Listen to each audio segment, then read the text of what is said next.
আসসালামু আলাইকুম। কেমন আছেন সবাই? যে বিষয়টা কথা বলতে আসলাম সেটা হচ্ছে হাদির হত্যাকাণ্ডের বিচার এবং ভারতের আধিপত্যবাদ। হাদির হত্যাকাণ্ডের বিচারের সাথে ভারতের আধিপত্যবাদটা খুব ওতপ্রোতভাবে জড়িত। সেটা কীভাবে, এটাই আজকে আমি আমার ব্যক্তিগত বিশ্লেষণটা তুলে ধরব। এবং আপনাদের যদি কোথাও কোনো দ্বিমত থাকে বা যদি আরও বেটার কোনো ধরনের কোনো বিশ্লেষণ যদি থাকে, তা আমার বিশ্লেষণের মধ্যে যদি কোথাও মনে হয় যে ভুল আছে, তাহলে একটু কমেন্টে জানিয়ে দেবেন। সেটা হচ্ছে, আমরা দেখতে পাচ্ছি যে হাদির হত্যাকাণ্ডের পরে, মানে একদম হত্যার চেষ্টা যখন হয়, যে মোটরসাইকেল থেকে যখন গুলি করলো, চলন্ত রিক্সার মধ্যে হাদি ছিল, আমরা সেটার ভিডিও ফুটেজ আমরা দেখছি। এরপর থেকে এখনও পর্যন্ত হাদির হত্যাকাণ্ডের তদন্ত বা হচ্ছে এইটার যে প্রোগ্রেস, এরকম কোনো কিছু কিন্তু ওরকম উল্লেখযোগ্য কোনো প্রোগ্রেস কিন্তু নাই। যেটা হচ্ছে হাদিকে গুলি করলো, গুলি করে চলে গেল, সারাটা দিন পার হয়ে গেল, প্রশাসন তাকে ট্র্যাক করতে পারলো না, ধরতে পারলো না।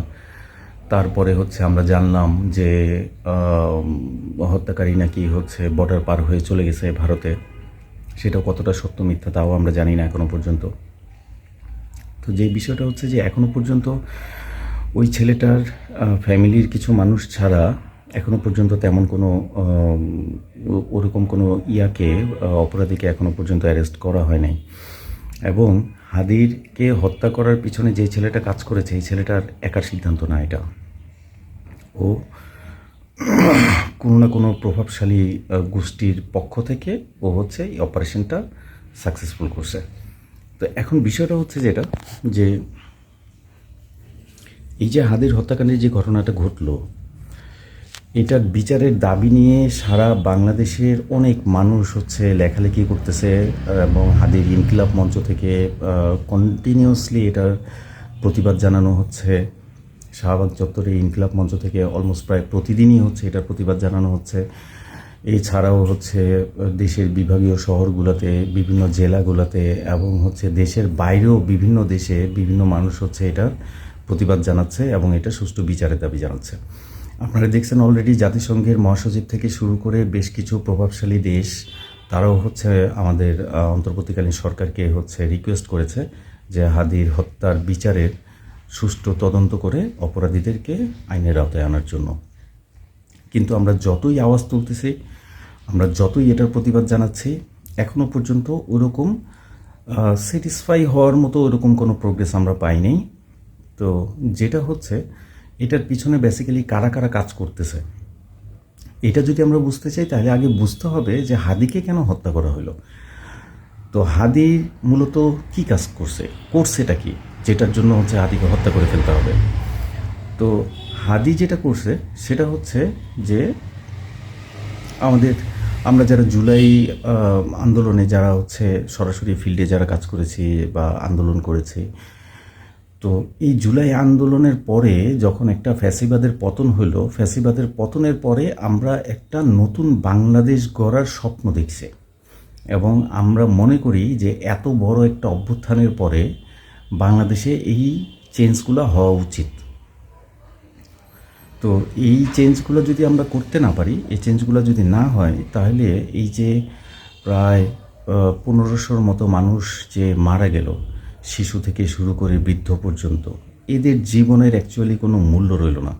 এবং আলটিমেটলি এতদিন পরে, সেই জুলাই অভ্যুত্থানের এতদিন পরে হাদিকেও এইভাবে হত্যা করা হলো। এর পরেও যদি আমরা চেঞ্জগুলো যদি করতে না পারি, তাহলে আসলে আমরা জাতিগতভাবে খুবই লজ্জিত এবং আমরা সারা জীবন হচ্ছে আরেকজনের গোলামির শিকলে বাধা পড়ে থাকব। তা হাদি যেটা করছে সেটা হচ্ছে যে হাদি আমাদের জুলাই অভ্যুত্থানের যে অবজেক্টিভসগুলো ছিল, এগুলোই মূলত হচ্ছে প্রমোট করেছে এবং ও চাইছে যে এই জিনিসগুলো বাংলাদেশে কায়েম হোক বা এই জিনিসগুলো বাংলাদেশে প্রতিষ্ঠা হোক। সেই জিনিসগুলো কেমন, এই জিনিসগুলোকে যদি আপনি প্রপারলি যদি চিন্তা করি, তাহলে ব্যাপারগুলো হচ্ছে মূলত দুইটা মূল বিষয় হাদি হচ্ছে এস্টাবলিশ করতে চেয়েছিল বাংলাদেশে, বা হাদি চাচ্ছিল যে বাংলাদেশে এটা এস্টাবলিশ হোক।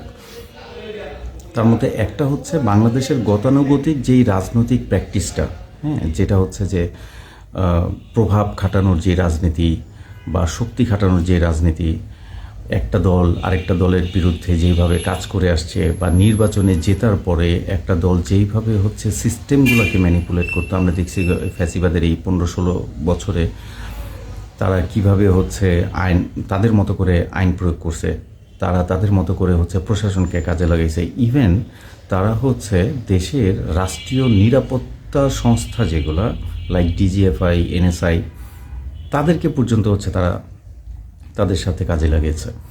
তো এই যে সিস্টেমটা এবং বিচার বিভাগ যেভাবে কাজ করছে আর কি ক্ষমতাশীল দলের পক্ষে, তো এই বিষয়গুলো, এই বিষয়গুলো চেঞ্জ হওয়া খুব জরুরি যদি আপনি শান্তিপ্রিয় একটা দেশ গড়তে চান এবং যদি আপনি সমৃদ্ধির পথে, আগামীর পথে যদি আগাইতে চান।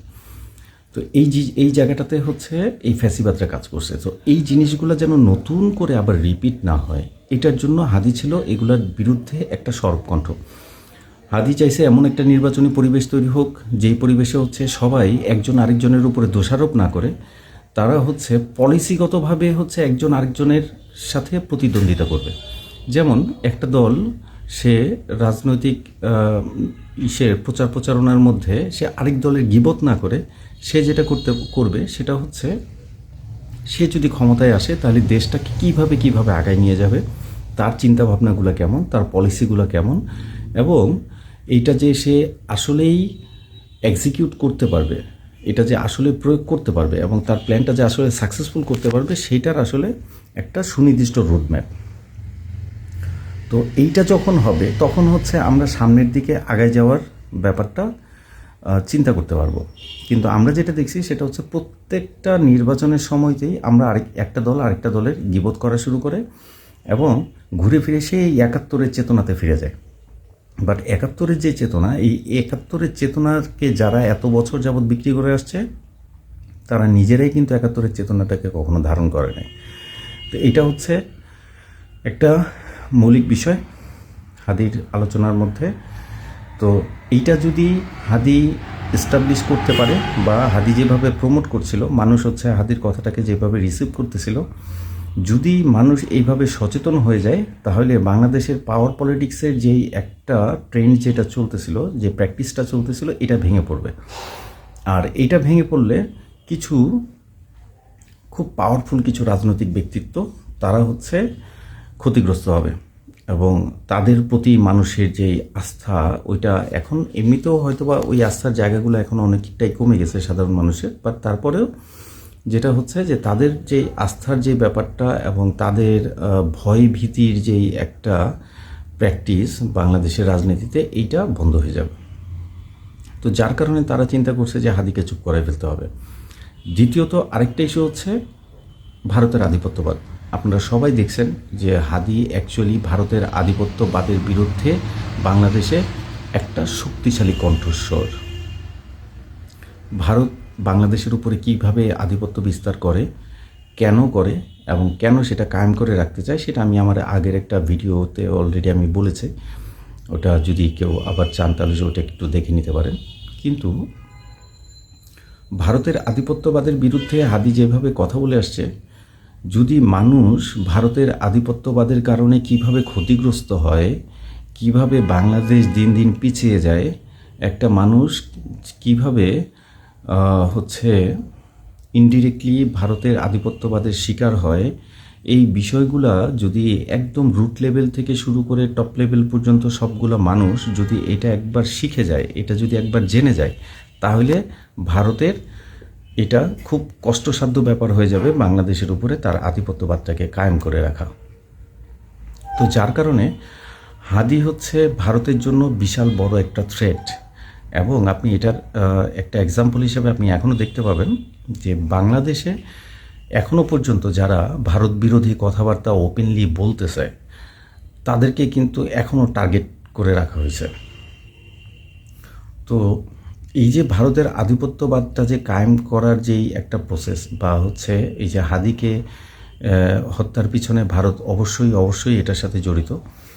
তো এই যে ইস্যুটা, এটা হচ্ছে আপনি দেখবেন যে যেটা বললাম যে ভারতের বিরুদ্ধে যারা কথা বলে তারা তো অলরেডি টার্গেটেড আছেই। আমি তো জাস্ট একটু টুকটাক জাস্ট ফেসবুকে একটু লেখালেখি করেছি, তারপরে হচ্ছে দেখলাম যে ফেসবুকে প্রচুর পরিমাণে আমার আইডিতে প্রচুর পরিমাণে রিপোর্ট আসতেছে বিভিন্ন জায়গাগুলো থেকে। এরপরে হচ্ছে আমার পরিচিত আরেকজন ফ্রেন্ড আর কি, তার পরামর্শে হচ্ছে আমি পরে ইউটিউব এবং হচ্ছে পেজে এটা ভিডিওগুলো আপলোড করা শুরু করলাম। আমি যতটুকু করেছি, যেই কয়েকজন মানুষই হচ্ছে আমার মেসেজগুলো দেখে বা ভিডিওগুলো দেখে, এটা খুবই নগণ্য, খুবই খুবই নগণ্য, কিন্তু তারপরেও আমাকেও থ্রেট করা হয়। তো এই যে ব্যাপারগুলা, এই ব্যাপারগুলোর জন্যই কিন্তু হচ্ছে মূলত হাদিকে চুপ করে ফেলা হয়েছে বা হাদিকে হত্যা করা হয়েছে। তো এখন এগুলোর সাথে কারা কারা জড়িত? এগুলোর সাথে জড়িত হচ্ছে সরাসরি জড়িত ভারত, এগুলোর সাথে সরাসরি জড়িত আওয়ামী লীগ, এগুলোর সাথে সরাসরি জড়িত হচ্ছে বাংলাদেশের প্রভাবশালী কিছু রাজনৈতিক ব্যক্তিত্ব, এবং এগুলোর সাথে জড়িত আমাদের প্রশাসনের ঊর্ধ্বতন কিছু কর্মকর্তারা, এগুলোর সাথে জড়িত আমাদের ন্যাশনাল সিকিউরিটি ইন্টেলিজেন্স যারা যেসব এজেন্সিসগুলো আছে, এদের কিছু অফিসার্স করাপ্টেড হতে পারে, ডিজিএফআই এবং এনএসআই কিছু অফিসার্স, এবং এটার সাথে কিছু এজেন্সিস যারা ভারতের হয়ে কাজ করে। হ্যাঁ, তো ভারতের স্বার্থ উদ্ধারের জন্য যারা কাজ করে, এরা সবই বাংলাদেশি। আপনি দেখবেন এরা জন্মগতভাবে সবাই বাংলাদেশি, কিন্তু এরা মূলত কাজ করে হচ্ছে ভারতের জন্য। এবং এইটার পিছনে আরেকটা প্রভাবশালী মহল জড়িত, যেটা আমরা ধারণা করছি, সেটা হচ্ছে যে অন্তর্বর্তীকালীন সরকারের উপদেষ্টা প্যানেলের মধ্যে বেশ কয়েকজন উপদেষ্টাও এটার সাথে জড়িত, যার কারণে এই প্যানেলটা পুরো চেইনটা এত বড় এবং এত স্ট্রং যে এইটাকে সরাসরি ওপেনলি হুটহাট করে বলে দেওয়ার মতো ব্যাপারটা এখনো পর্যন্ত হচ্ছে অন্তর্বর্তীকালীন সরকার হয়তো বা বিষয়টাকে এখনো পর্যন্ত ডিল করতে পারছে না। এবং আমরা যারা চাই, যারা হাদির হত্যার বিচারের দাবিতে এখনো পর্যন্ত আন্দোলন করে যাচ্ছি, সেটা হচ্ছে যদি বাই চান্স কোনো কারণে হাদির হত্যার বিচারটা যদি না হয়, হাদির হত্যার তদন্তটাকে যদি ম্যানিপুলেট করা হয়, তাহলে আপনি নিশ্চিন্তে থাকতে পারেন, সেটা হচ্ছে বাংলাদেশের যে পরিবর্তনটাকে আমরা আশা করি, সেই পরিবর্তনটা আর কখনোই হবে না। আবার হয়তো বা এরকম একটা সিচুয়েশনের জন্য আপনাকে আরও 50 বছর, 100 বছর বা আরও বেশি সময় হয়তো বা অপেক্ষা করতে হইতে পারে। তো আমরা যে নতুন বাংলাদেশটা গড়ার স্বপ্ন দেখি, হাদি যে স্বপ্নটা দেখছে এবং যে স্বপ্নটা দেখাইছে, সেই স্বপ্নটাকে যদি আমরা বাস্তবায়ন করতে চাই, তাহলে হচ্ছে হাদির হত্যার বিচার হওয়াটা খুবই জরুরি এবং এটার সুষ্ঠু তদন্তটা হওয়া খুবই জরুরি। এটার কোনো বিকল্প নেই। তো যদি এটা না হয়, তাহলে বাংলাদেশ আবার সেই ভারতের আধিপত্যের দাসত্বে আবার হচ্ছে জড়ায় যাবে, ওই গোলামিতেই চলতে হবে।